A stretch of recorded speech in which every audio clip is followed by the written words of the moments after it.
What's up, guys? Brett Okamoto from ESPN, joined by Philadelphia's own Sean Brady, UFC welterweight, ranked UFC welterweight, inside the top 10. Yeah.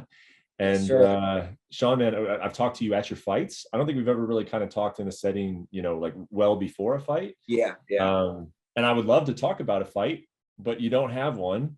And I feel like maybe that's why we're talking, right? Is it let's yeah, yeah, let's get you yeah, a fight. You frustrated? Talk to me a yeah. little bit. What's going on here, Sean?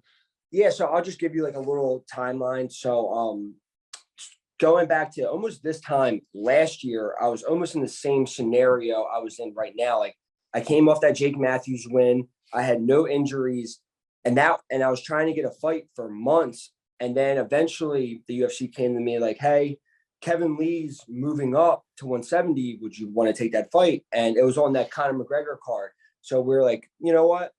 Yeah, let's do it. He's not a ranked. We were looking for a ranked opponent because I was inside this. I think I was 14 at the time, and we're like, you know what? He's a big name. It's on the Conor card. It's going to be a big thing. So we took the fight. 2 weeks before the fight, Kevin Lee pulls out with a rib injury. Mm-hmm. Fight gets rescheduled to August.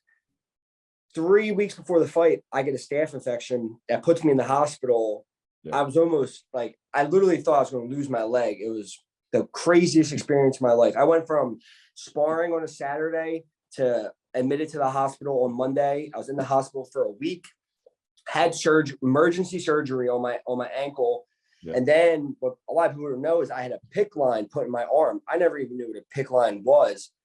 Essentially, you have a line in your arm to get I had to get IV antibiotics 6 a.m., 10 a.m., and like 10 p.m. for 4 weeks. I couldn't do anything. And I was taking these huge doses of antibiotics. So like my leg didn't become septic. So all that's going on. The UFC comes to me and they offer me Chiesa. And I'm literally not even cleared yet. But I'm like, dude, I have to take this fight. So I'm just getting back to training. I literally accepted Chiesa fight. So I go from literally I can't do any training right into a full training camp. My incision was so bad on my ankle. When they sewed me shut, they couldn't fully sew it shut because my foot was so swollen. So for my entire 8-week training camp for Chiesa, I had to wear a wrestling shoe and ace bandage my ankle because I still had a wound on my foot. So all that happens. I fight Chiesa. I break my nose in the first round of the Chiesa fight. I get through that fight. It definitely wasn't my best performance, but it is what it is. I win the fight. So afterwards, I broke my nose. Obviously, you can see how crooked it is. I broke my nose so many times, and I could never breathe out of my nose. So I got my set. I was like, you know what? Nobody was available in my division. Only person available was Jeff Neal. And they were like, listen, Jeff's the only guy. He's the number 12 guy. At that time, I think I was number 8. And I'm like, man, like my nose is bothering me so bad. I'm just going to go get this fixed. Every time after the Chiesa fight, I would train, I would get touched, and my nose would just bleed and bleed. And so I got it cauterized a couple of times. It didn't do anything. My surgeon's like, listen, if you really want to attack this thing the right way, come in, get your septum fixed. You'll be able to breathe and we'll be able to cauterize it while you're under. So I'm like, you know what? Let's do it. I broke my nose too many times. I'm tired of doing this. So I do that. So that puts us about 2 months ago. I get fully cleared, my recovery, everything's good. We let the UFC know I'm good to go. And now here we are. So, and that was the thing. Belal and Vicente were the last 2 guys in the top 10 to fight. Then the entire top 10 was wide open. I'm like, listen, this is my chance. All these guys are available. I'll be able to get one of them. And now it's 2 months later and everybody's getting booked up. And I'm kind of the odd man out again. The same thing that happened last year is kind of happening to me now. So that's why me and you are talking right now. So that's my whole breakdown real quick. Yeah. And we'll get into sort of where this is going to go, but I got to ask you, and I believe you talked about this a little bit because it is old news, but as we're sitting here kind of having this conversation, like now you're able to kind of skim over it because it's in the past and you moved forward with it. You said the staph infection was so bad that there was a chance you were going to lose your leg. I want to ask you, like, for real, like that moment, tell me about that moment when you thought that was an actual possibility. Like, we're talking about your career and we're talking about losing a limb for the rest of your life. What was that like? So the hospital I got admitted to, my wife is a nurse there, and I got admitted to my mom's floor. So my mom's a nurse there, and my wife's a nurse there. And I went in literally thinking I was going to get some antibiotics, and I was going to be out in 2 days, and I was going to fight Kevin Lee in 2 weeks. Like, I had my wife bringing up my meals, like I was still weighing on my food, like everything was on track. And then my foot just wasn't getting better. Like, it was getting, my foot was like it was huge. Like, you could stick your finger in my foot, how swollen it was. And the surgeon came in, he was like, dude, like, your fight, like, you're not fighting. He was like, we have to do surgery tomorrow. And I was like, what do you, he was like, we have to do surgery, or if your leg becomes septic, like, you could lose your leg. And then, so I'm, forget this fight, I'm not even worried about that. But then my leg, it was still bad after I got the surgery, because that's why I was getting the antibiotics for 4 weeks. So it was, when I say it was the worst experience of my life, it was the worst experience of my life. Just the waking up, my wife Kristen before work had to push my IV antibiotics. I'd have to drive to her work, get them pushed again. She'd come home from taking care of patients all day, and then she had to take care of another patient and me. And if you've heard anything about me, I just love training. All I do, like, I just got done running 6 miles before this interview. Mm-hmm. I was going crazy, and it was horrible. And like you said, it came to a point though, I wasn't even worried about my career. I'm like, I just want to be able to walk. When I would stand up, the pressure would go into my foot so bad. It was the worst pain I've ever experienced in my life. And I've been doing this for a long time. I've only had a staph infection one time, and that was the staph infection. That it's all it took. So yeah, I wouldn't wish that on my worst enemy. So nasty, man. And that's just, that's nuts. I mean, a lot of us can't relate to fighters in a lot of different ways, but I mean, just the human element of, like, you might, lose a foot, and that's life stuff. Yeah. When you talk about losing limbs, and everyone has stuff with medical stuff. So, and at the end of the day, like, you might not be able to relate to us as fighters fighting, but we're all humans, at the end of the day, this is just our career. Like, I have a wife, I have a mom, I have nieces and nephews, people who love me. They don't care about me fighting. They just want to see me get better. Luckily I did. And here we are today, and I'm training hard, hoping to get a fight, so it's all good. So let's talk about hoping to get a fight. A lot that goes into that. A lot of it's like timing, there's a lot that goes on in the business of this sport. It actually kind of makes it frustrating. It can make it fascinating. There's a lot of, like, moving parts behind the scenes. One of the ones that's important is, do you feel like the UFC is behind you? Like, do you feel like the UFC is, like, in the Sean Brady business? Like, they want to see you get a big fight? Like, are they trying to get you a big fight? I do, because so when I beat Chiesa, usually the way it works is you beat someone, you take their ranking. At least that's the way I've seen people recently do it. For some reason, it didn't work like that for me. I beat Chiesa. He was number 6. They put me at 8. So in my mind, I'm the number 6 guy, no matter what anybody tells me. Like, I'm not 9, I'm 6. I beat the number 6 guy. Now the UFC, from what I'm being told, they've asked Wonder Boy multiple times, and he's said no. And listen, I get it. You just fought 2 grapplers. You don't want, but at the end of the day, the division has to move on. So the UFC is definitely in my corner. They're offering guys fights.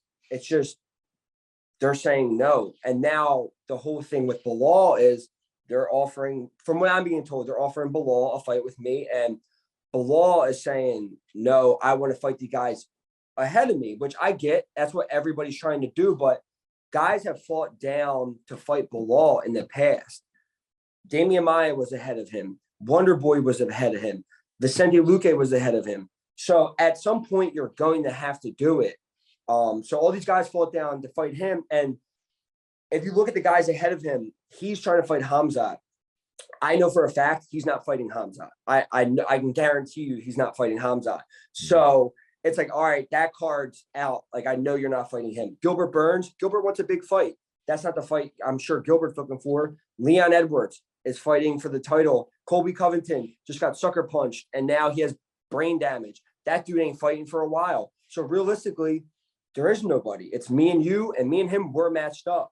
And unfortunately, when we were matched up, I had to pull out of the fight because I had I still had a fracture in my tibia or a small bone in my shin. I had to pull out. That was 2019, right? 2020. It was just after I beat Christian Aguilera, and we were going to fight in December. And turns out he didn't even get the fight anyway because he had COVID that week because he got rescheduled with, I think, Diego Lima. So that fight would have never even happened no matter what. So there's no time like the present, and it's the fight to make.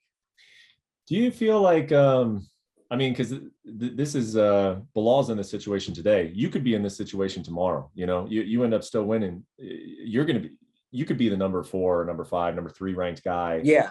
But for whatever reason, you know, these guys like the fight's not happening. Like, what is your like? Let's set the record straight right now because you're undefeated. What happens if you take Belal's number, but then none of those guys are available? Like, what is your opinion on fighting down? I feel like when you're in the top 10, it shouldn't matter. You know, we're the best guys in the world. And listen, I don't have nothing bad against Belal. I understand what he's trying to do. It's the name of the game. But it comes a point where there's no other moves to make. Like we see everything and there's nowhere to go besides like, this is the fight. And the UFC is telling you this is the fight. So let's do it. And I've seen it, like I try to stay off the internet, but everyone's like, he's a grappler. Like, let's eliminate each other. One of us got to go. And it doesn't seem like guys are too excited to fight Belal right now, you know, because he's a grappler. He's going to take them down. He's going to do what he does. Guys aren't too excited to fight me. So me and you fight, and then we go up, somebody goes down, and it is what it is. No hard feelings, you know, it's just business, but it's the best fight to make. And the UFC clearly agrees because it's what they're trying to do. Is life hard as a UFC grappler, man? I mean, is it just like, it's like life's going to be a lot easier? I'm almost to the point where I'm just going to go into my next fight and just kickbox because people don't realize, like you know, Paul Felder, you work with Paul. Ask Paul about my striking. I just haven't got to show it. So I'm about to just sign a contract that I won't shoot for a takedown until like the 3rd round or something because these guys literally just think you're a grappler. And I am a better grappler than I am a striker, but I've done striking and sparred with some of the best strikers in the world. And I hold my own and do very well. So but you're 100% right. It is hard because people are like, you're just going to take them down and lay on them. You're a wet blanket. It's like, all right, let me come lay on top of you and see how you feel, you know? But at the end of the day, it's mixed martial arts. It's not kickboxing. This isn't glory. This isn't boxing. You get to start on your feet. Like being a striker, I'm at a disadvantage already. Imagine if we get to start and I was in side control on top of you. Even you could be on side control on top of me. Either way, we're on the ground. But no, it starts at a neutral 50-50 position. You get to start in your realm. I have to put you where I want you. It's your job to not get put there. And if you can't do it, then that's on you. But so for guys to say they don't want to fight a certain style, I'll fight a striker, I'll fight a grappler, I'll fight a taekwondo. I don't care what you do. I'll fight you as long as you're going to get me. And any guys in the top 10, I'll fight any single one of them. Even looking at the top 15, if you look at it, there's nobody available. I beat Chiesa. He's 11. Everybody else, Michel Pierre, he just fought. He's not going to be. I want to fight in August. He's not going to be able to fight. It's me and Belal, and that's it. That's the only way I see it, you know. And that's from the internet and from everything I'm seeing. Everyone feels the same way. Yeah, you said earlier that you know that because Belal is asking for Khamzat, and hey, credit to him, man. There's not a lot of people that want to fight Khamzat, but you know that fight's not going to happen. Tell Belal why that fight isn't going to happen because he continues to ask for it. I know it. I'm not going to. In my mind, I know for a fact that fight is not happening. The UFC, I'm sure they have other plans for our boy Khamzat. So they got an opponent in mind, and it ain't Belal. So he can get that out of his head. How important is all these fights are important, of course. But we're talking about the business side and trying to get fights, you know, and then, you know, trying to determine if Belal continues to say no, if Wonder Boy continues to say no, like, what are you going to do from there? From the business side, how important is this fight to your next contract? You fought 5 times in the UFC. Usually, and this is just kind of, I have no inside information here, but usually like you signed a 4-fight deal when you got into the UFC? I'm on my second fight of my second contract. My next fight will be my third fight. The next fight will be a third one, which makes it an important one, right? Because then after that one, you will likely renegotiate. Yes, right? yes. Yeah. So does that come into, do you look that far ahead? Do you think about the business side of like, obviously you've done very well for yourself, 5-0, but after your next fight, that could be the time when you're sitting at a negotiating table with UFC. Like, do you think about that? I'd be lying if I told you I didn't, because I do. I'm not an idiot. I know that obviously I want to stay undefeated and win, but I know that my next contract, the next thing is always going to be the biggest and the best. So I want to put myself in a good position to get the biggest contract that I can. But before that happens, I just have to get a fight. And if I can't fight any of these guys in the top 10, then I'm going to get a fight. So it's just going to have to be. It's going to have to make sense. It's going to have to be a name. It's going to have to do something that's going to do something for my career, because I'm the number 9 guy. If I fight outside the top 15, I have everything to lose and nothing to gain besides fighting, which I want to do. I've had a couple injuries. I want to be active. So I'm trying to get after it, but I'm number 9. Realistically, in my mind, I'm number 6. So I should be fighting the guys that are ahead of me or right in there with me. And so that's kind of where I'm at. But yeah, if people don't start accepting fights, then we're gonna have to look other ways.